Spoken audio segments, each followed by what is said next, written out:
ჰამასის მიერ დატყვევებული ყველა მძევალი თავისუფალია. დღეს ჰამასმა ისრაელს ცოცხლად გადარჩენილი 20 მძევალი გადასცა, რომლებიც 2 წლის წინ გაიტაცა. მძევლები ღაზას სექტორის სამხრეთში წითელი ჯვრის წარმომადგენლებს გადასცეს.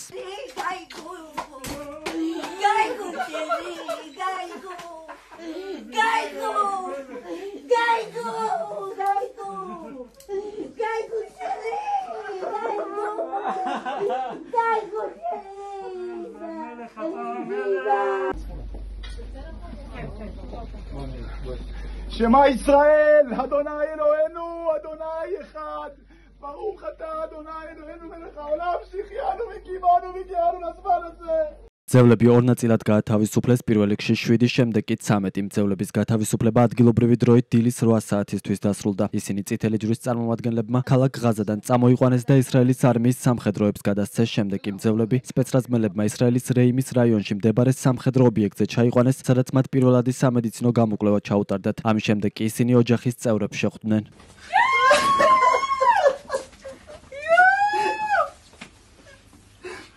ברוך אתה אדוני אלוהינו מלך העולם שהחיינו וקיימנו והגיענו לזמן הזה.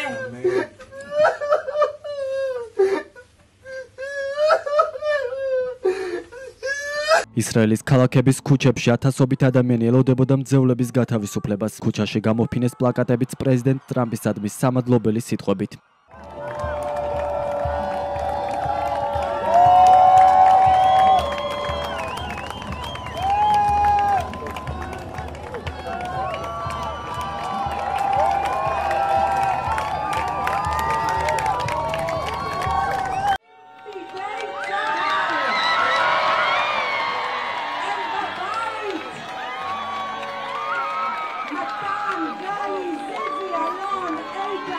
ჰამასი ისრაელს გადასცემს 28 დაღუპული მძევლის ცხედრებსაც. მძევლების გათავისუფლების სანაცვლოდ ისრაელმა 2000-მდე პალესტინელი პატიმარი უნდა გაათავისუფლოს. მათი გათავისუფლების პროცესი მძევლების გათავისუფლებიდან მალევე დაიწყო. ისრაელის მიერ გათავისუფლებული პატიმრების დასახვედრად რამალაში ათასობით პალესტინელი შეიკრიბა. მათ დიდი ზეიმით დახვდნენ.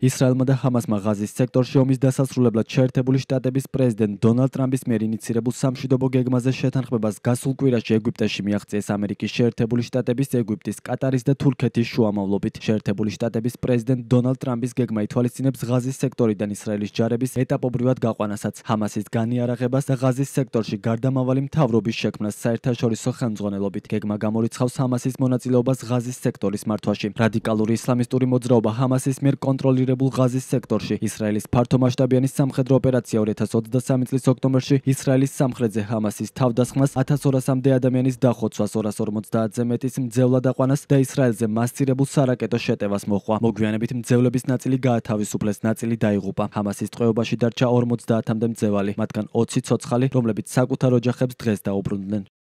მძევლების გათავისუფლების პროცესის ფონზე შეერთებული შტატების პრეზიდენტი ისრაელში ჩავიდა. პრეზიდენტ ტრამპს თელ-ავივის აეროპორტში დახვდა ისრაელის პრემიერ-მინისტრი ნეთანიაჰუ. ისინი იერუსალიმში წავიდნენ, სადაც ისრაელის პარლამენტის ქნესეთისადმი მიმართვამდე შეერთებული შტატების პრეზიდენტმა სამახსოვრო წიგნში ჩანაწერი გააკეთა. ეს ჩემთვის დიდი პატივია, დიდი და შესანიშნავი დღე, ახალი დასაწყისი, დაწერა დონალდ ტრამპმა.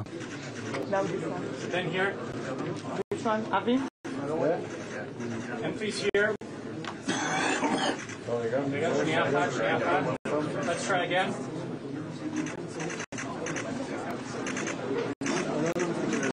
ქნესეთის დარბაზში შესულ ტრამპს ისრაელელი დეპუტატები ოვაციებით შეხვდნენ. ისრაელის პარლამენტის არაერთი დეპუტატი ამერიკის შეერთებული შტატების პრეზიდენტს წითელი ქუდებით დახვდა წარწერით ტრამპი მშვიდობის პრეზიდენტი.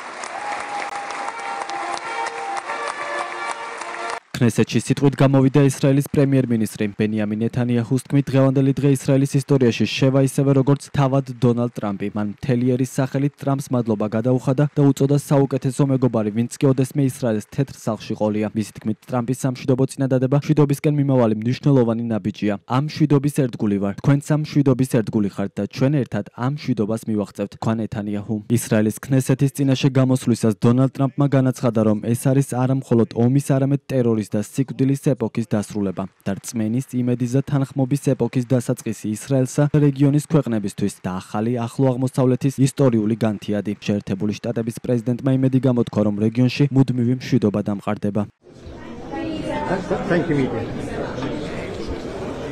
დღეს ეგვიპტის ქალაქ შარმ-ელ-შეიხში იმართება საერთაშორისო მშვიდობის სამიტი, რომელზეც ხელი მოეწერება ღაზის სექტორში ომის დასრულების შეთანხმებას. ეგვიპტეში ისრაელიდან ჩადის ამერიკის შეერთებული შტატების პრეზიდენტი. შარმ-ელ-შეიხში უკვე იმყოფებიან ევროპელი ლიდერები და პალესტინის ეროვნული ადმინისტრაციის ხელმძღვანელი მაჰმუდ აბასი.